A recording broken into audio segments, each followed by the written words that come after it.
Selama 60 tahun, Matilda Donald Murroy disebut menyimpan sebuah rahasia yang tak boleh ia ungkapkan karena terikat perintah militer. Rahasia itu berkaitan dengan apa yang konon ia saksikan di Roswell. Namun setelah puluhan tahun cerita mengenai dugaan penutupan informasi oleh pemerintah terus berkembang, Matilda akhirnya dikisahkan memilih untuk berbicara. Siapakah sebenarnya Matilda? Apa yang menurut pengakuannya terjadi di Roswell? Dan mengapa kesaksiannya justru memecah pendapat antara mereka yang percaya dan mereka yang meragukannya? Mari kita telusuri kisahnya. 1. Pengantar kasus Roswell. Sebelum masuk ke pengakuan luar biasa Matilda, kita perlu memahami terlebih dahulu latar belakang insiden Roswell. Kasus Roswell merupakan salah satu peristiwa paling rumit dalam sejarah penelitian UFO. Selama bertahun-tahun fakta, rumor, kesaksian, teori, dan cerita yang dibuat-buat bercampur menjadi satu. Akibatnya, penyelidikan terhadap apa yang sebenarnya terjadi menjadi semakin sulit. Pada tahun 1947, sebuah benda misterius jatuh di kawasan gurun dekat Roswell, New Mexico, Amerika Serikat. Hingga sekarang, tidak ada penjelasan tunggal yang benar-benar berhasil mengakhiri perdebatan mengenai kejadian tersebut. Kesaksian saling bertentangan, teori terus bermunculan, dan berbagai versi mengenai peristiwa yang sama masih diperdebatkan. Apakah benda yang jatuh itu sebuah wahana dari luar bumi? Apakah sebenarnya sebuah pesawat eksperimen militer? Atau hanya balon cuaca?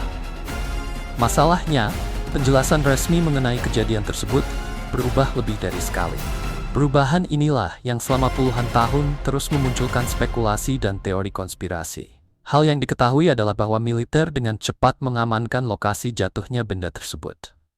Puing-puing dikumpulkan dan dibawa pergi. Kemudian muncul pernyataan yang saling berbeda kepada media. Pada awalnya, pihak militer menyatakan bahwa mereka telah menemukan sebuah benda berbentuk piring terbang. Tetapi hanya beberapa jam kemudian, pernyataan itu ditarik kembali. Publik kemudian diberitahu bahwa benda tersebut hanyalah balon cuaca. Pergantian cerita yang begitu cepat langsung menimbulkan kecurigaan. Mengapa personel militer terlatih bisa keliru mengenali balon cuaca biasa sebagai piring terbang? Mengapa penjelasan awal tiba-tiba berubah?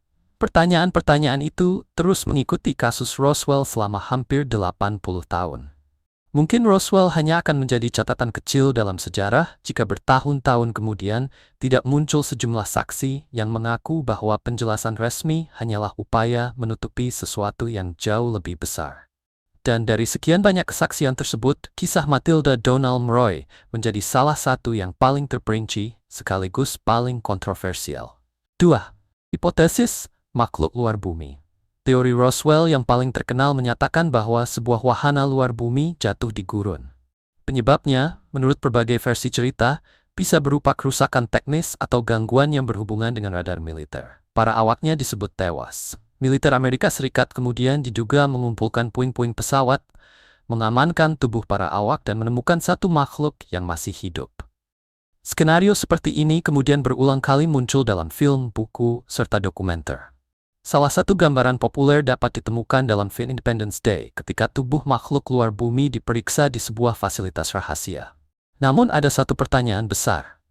Setelah hampir 80 tahun berlalu, apakah pernah ada pejabat pemerintah, informan, atau saksi yang benar-benar muncul dan mengaku terlibat? Sebagian orang menjawab, ada. Salah satu nama yang sering disebut adalah Matilda Donald Murroy, seorang perawat militer yang mengaku berada di sana. Menurut kisah tersebut, Matilda bukan hanya melihat kejadian setelah kecelakaan. Ia juga disebut ikut terlibat dalam pemeriksaan medis dan berinteraksi langsung dengan satu-satunya makhluk yang selamat. Bahkan, ia mengklaim komunikasi itu berlangsung dalam waktu cukup lama melalui telepati. Jika pengakuan tersebut benar, maka Roswell bukan sekadar misteri kecelakaan di gurun. Peristiwa itu dapat menjadi salah satu penutupan informasi terbesar dalam sejarah manusia. Melibat teknologi yang berasal dari luar bumi, bukti keberadaan kehidupan non-manusia, serta kemungkinan adanya operasi rahasia pemerintah. Menurut kisah Matilda, percakapan dengan makhluk tersebut bahkan membahas posisi bumi dalam suatu peradaban galaksi, asal-usul umat manusia, dan peranan planet kita yang jauh lebih rumit daripada yang selain. Pengungkapan Matilda bertahun-tahun kemudian, Matilda dikatakan menyerahkan kisahnya bersama sejumlah bahan kepada penulis Lawrence Spencer. Dalam salah satu suratnya, ia menyinggung bahwa orang-orang yang selama bertahun-tahun menjaga informasi tersebut tetap rahasia, mungkin menghadapi konsekuensi yang sangat serius. Inti pesannya adalah bahwa hanya sedikit sekali manusia di bumi yang mengetahui apa yang ia saksikan, dan yang kemudian disembunyikan selama sekitar 6 dekade. Pernyataan tersebut mempunyai implikasi besar. Matilda seolah menyiratkan bahwa ada individu yang mungkin harus membayar harga mahal demi memastikan rahasia itu tidak keluar ke ruang publik. Jika benar, maka cerita ini jauh melampaui teori mengenai pesawat eksperimental ataupun balon cuaca. Spencer kemudian menyusun bahan-bahan tersebut dan pada tahun 2008 menerbitkannya dalam sebuah buku berjudul Alien Interview, yang kemudian diterjemahkan ke beberapa bahasa. Buku itu dikatakan berisi surat-surat Matilda, transkrip resmi percakapan, dan foto-foto yang dikaitkan dengan insiden Roswell. Tetapi justru disinilah muncul berbagai pertanyaan. Jika buku itu telah beredar sejak 2008, mengapa ceritanya tidak menjadi perhatian besar dunia? Mengapa media arus utama hampir tidak membahasnya secara luas? Mengapa Matilda tidak pernah tampil dalam wawancara publik untuk mempertahankan kesaksiannya? Dan mengapa kisah tersebut tidak mendapatkan perhatian yang lebih besar, bahkan dari kalangan peneliti UFO? Keheningan ini terasa aneh jika dibandingkan dengan besarnya klaim yang disampaikan. Sebuah kesaksian langsung mengenai kejadian luar biasa, ditambah komunikasi panjang dengan suatu entitas dari dunia lain, seharusnya mampu memicu perhatian internasional. Sebagian orang menafsirkan minimnya pembahasan sebagai tanda bahwa kerahasiaan masih berlangsung. Namun bagi pihak lain, justru inilah alasan untuk mempertanyakan keandalan keseluruhan kisah tersebut. Bahkan di lingkungan peneliti UFO sendiri, terdapat keraguan besar mengenai kapan cerita itu muncul, seberapa dapat dipercaya sumbernya, dan mengapa hampir tidak tersedia bukti independen yang dapat memastikan pengan Matilda. Karena itu, ketika kita menelusuri kisah yang menurut Matilda berlangsung selama beberapa minggu pada Sirin 9447, pertanyaan utamanya tetap sama. Apakah ini sebuah kesaksian sejarah yang sangat penting, atau justru cerita yang disusun dengan sangat rapi, karena mengetahui betapa mudahnya manusia tertarik pada misteri yang berada di luar pemahamannya? 4. Perawat dan makhluk yang selamat. Lalu, siapakah Matilda Donald Mroy menurut cerita tersebut?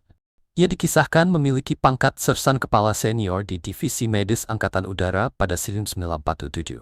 Saat itu usianya baru 23 tahun.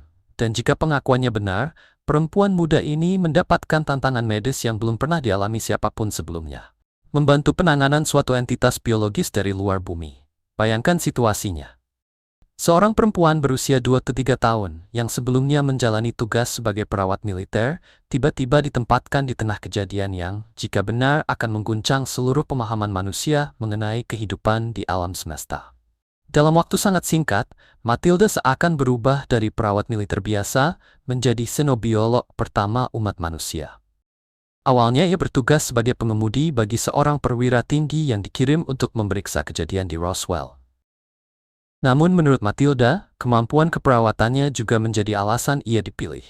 Selain itu, profil psikologisnya dianggap cocok. Militer memerlukan seseorang yang mampu menjaga ketenangan dalam kondisi luar biasa sekaligus dapat dipercaya untuk menjaga rahasia. Ketika berada di lokasi jatuhnya benda tersebut, Matilda mengaku melihat dua tubuh tergeletak di tanah. Menurutnya, keduanya jelas bukan manusia. Salah satunya sudah meninggal. Tetapi satu lainnya masih hidup dan dalam keadaan sadar. Bahkan Matilda menggambarkan makhluk yang selamat itu sebagai sosok yang memiliki tingkat kesadaran dan kewaspadaan lebih tinggi daripada siapapun yang pernah ia temui. Di titik inilah kisahnya berubah menjadi jauh lebih sulit diterima. Matilda mengatakan bahwa makhluk tersebut membentuk hubungan telepati dengannya. Bukan dengan para perwira, bukan dengan para ilmuwan, melainkan dengannya, seorang perawat berusia 23 tahun. Mengapa Matilda? Menurut penafsirannya sendiri, makhluk tersebut memilihnya karena ia mendekat tanpa menunjukkan rasa takut maupun sikap agresif. Ketika sebagian personel militer melihat makhluk itu sebagai kemungkinan ancaman atau objek penelitian, Matilda mengaku memandangnya sebagai pasien terluka yang membutuhkan bantuan. Ia percaya bahwa perbedaan sikap inilah yang membuka jalan menuju komunikasi. Sejak saat itu, perannya berubah drastis. Matilda bukan lagi hanya pengemudi dan perawat. Ia juga berfungsi sebagai penghubung sekaligus penanya bagi pihak militer. Ia mengaku mendapatkan akses ke salah satu operasi paling rahasia yang pernah dijalankan militer. Tingkat izin keamanannya disebut dinaikkan sampai pada tingkatan yang bahkan tidak pernah dicapai banyak perwira sepanjang karier mereka. Matilda juga mengatakan bahwa ia mendapatkan kenaikan pangkat dan gajinya menjadi 2 kali lipat. Pemerintah, menurut kisahnya, ingin memastikan ia terus berada dekat dengan makhluk yang selamat tersebut. Mereka menyadari bahwa Matilda memiliki jalur komunikasi unik yang mungkin dapat memberikan informasi penting tentang teknologi, biologi, serta tujuan makhluk luar bumi. Ia juga mengatakan bahwa seluruh percakapan dengan makhluk itu direkam dan didokumentasikan. Setiap pertukaran telepati disebut diterjemahkan dan dicatat oleh stenografer militer. Setiap informasi kemudian disusun, diklasifikasikan, dan disimpan sebagai bagian dari arsip yang sangat rahasia. Menurut Matilda, dokumen-dokumen itulah yang akhirnya dikirimkan kepada Lawrence Spencer untuk disusun menjadi sebuah buku. Karena alasan itulah buku tersebut diberi judul Alien Interview. Buku itu diklaim berlandaskan transkrip nyata dari percakapan telepati antara seorang perawat manusia dan makhluk dari luar bumi. 5. Makhluk bernama Earl. Salah satu bagian paling mengejutkan dari cerita Matilda adalah pengakuannya bahwa makhluk yang selamat tersebut berjenis kelamin perempuan. Namanya Earl. Matilda mengatakan cara mengucapkan nama itu sulit ditiru karena melibatkan bunyi yang tidak terdapat dalam bahasa manusia. Menurutnya, Earl menggunakan telepati karena tubuhnya tidak mempunyai mulut untuk berbicara. Jika gagasan ini diterima, maka muncul berbagai pertanyaan mengenai biologi dan evolusi makhluk tersebut. Bagaimana sebuah spesies dapat berkembang tanpa komunikasi suara? Bagaimana mereka makan? Bagaimana mereka menunjukkan emosi? Namun ada bagian lain yang bahkan lebih aneh. Matilda mengatakan bahwa bagi Elle, tubuh fisik bukanlah bagian utama dari dirinya. Tubuh itu lebih menyerupai perangkat biologis yang dikendalikan oleh kesadarannya. Matilda menyebutnya sebagai tubuh boneka.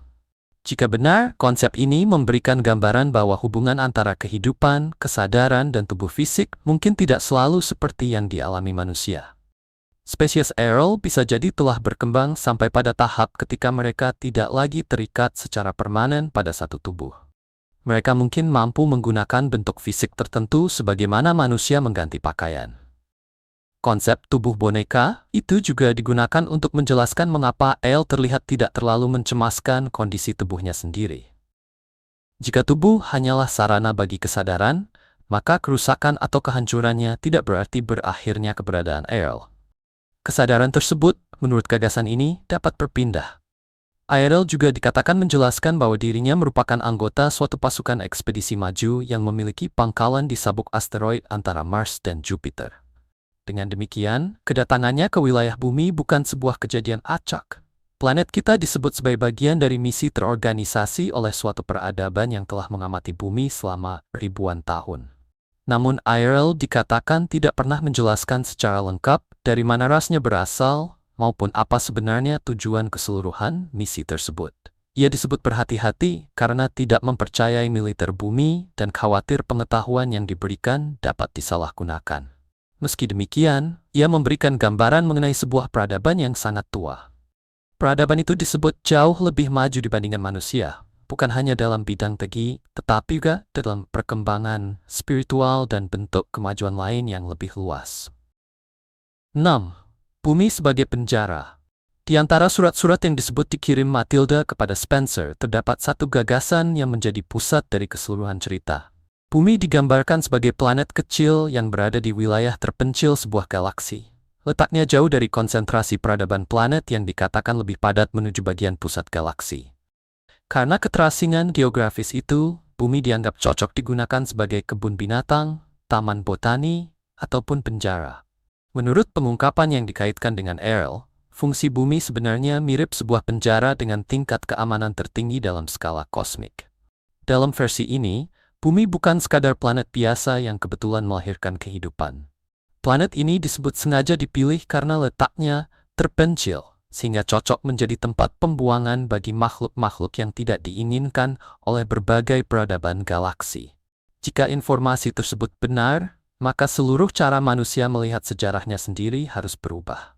Bumi bukan rumah alami umat manusia. Bumi adalah tempat penahanan, Manusia bukan spesies asli yang muncul begitu saja di planet ini, melainkan keturunan para buangan, pelanggar aturan, dan kelompok yang tidak diinginkan oleh peradaban maju dari berbagai bagian galaksi.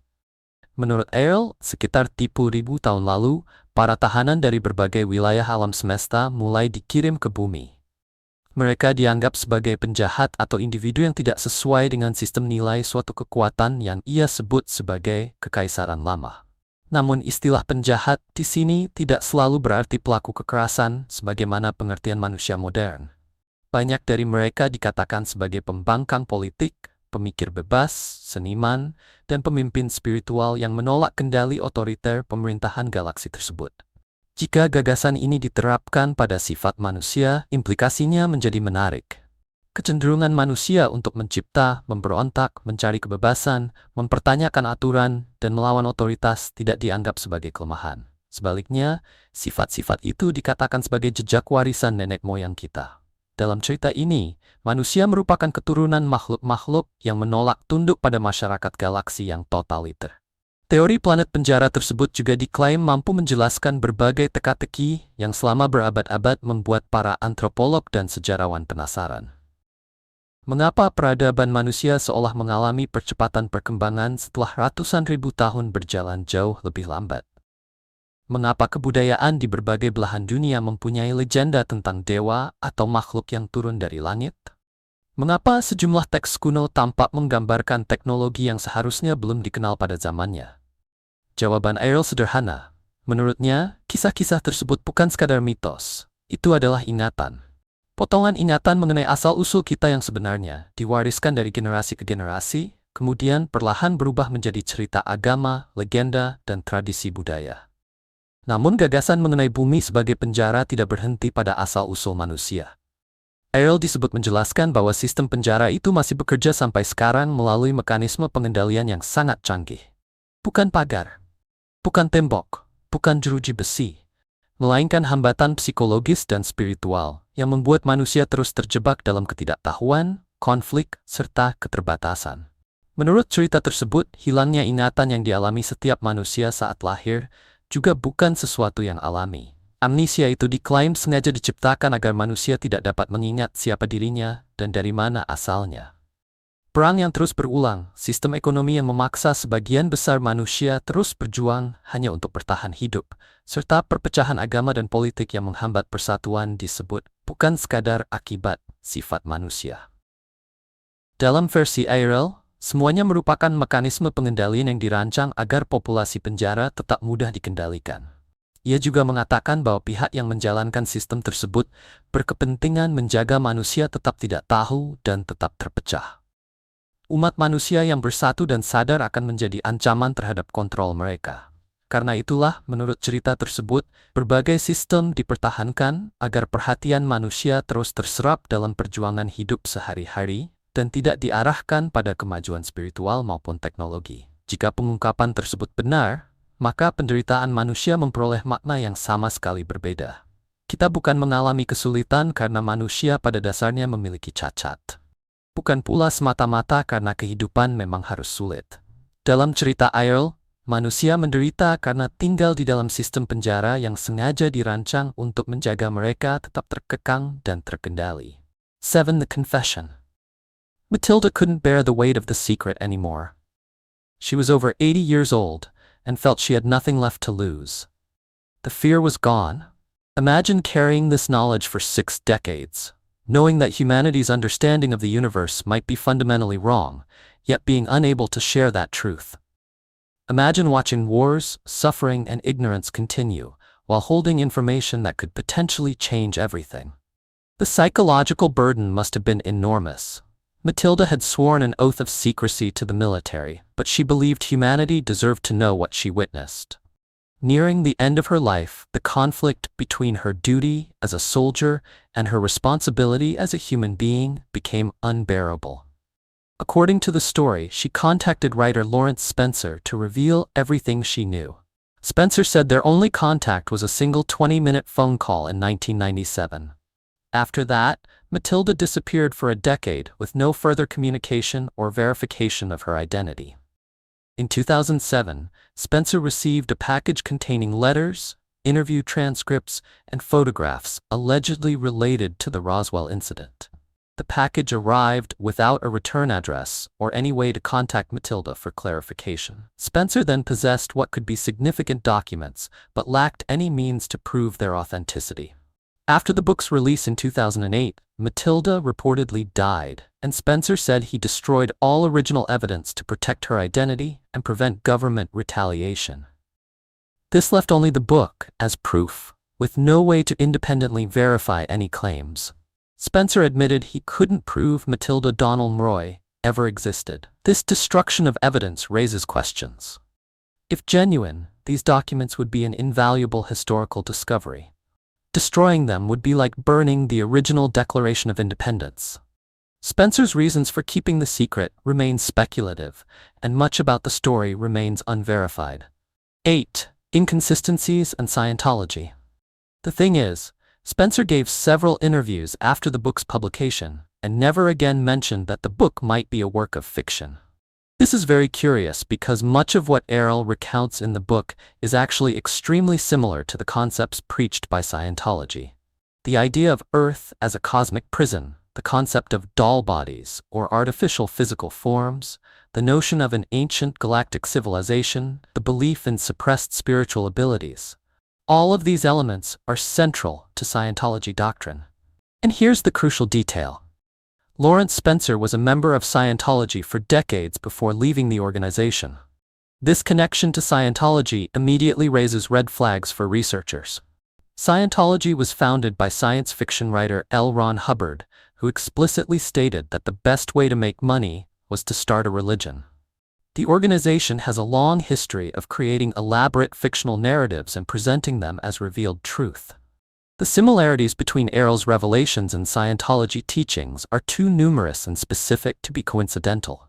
The terminology, the cosmology, the spiritual concepts, even the narrative structure of gradual revelation through a trusted intermediary, all mirror Scientology's approach to indoctrination. This story became highly suspicious to serious UFO researchers, and several investigators went looking for answers.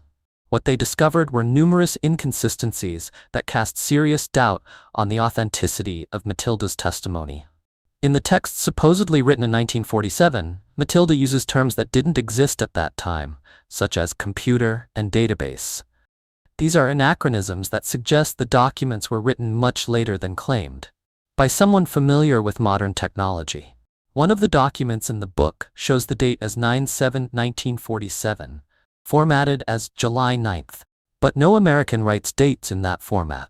Americans use the month, day, year format, so an American would have written 7/09/1947, not 9/07/1947. The 9/07 format is used in Britain and other countries, which suggests the documents were written by someone outside the United States. Since Spencer is British, this formatting error points directly to him as the likely author of the documents. It's the kind of mistake that someone might make when trying to forge American military documents without being familiar with American date conventions.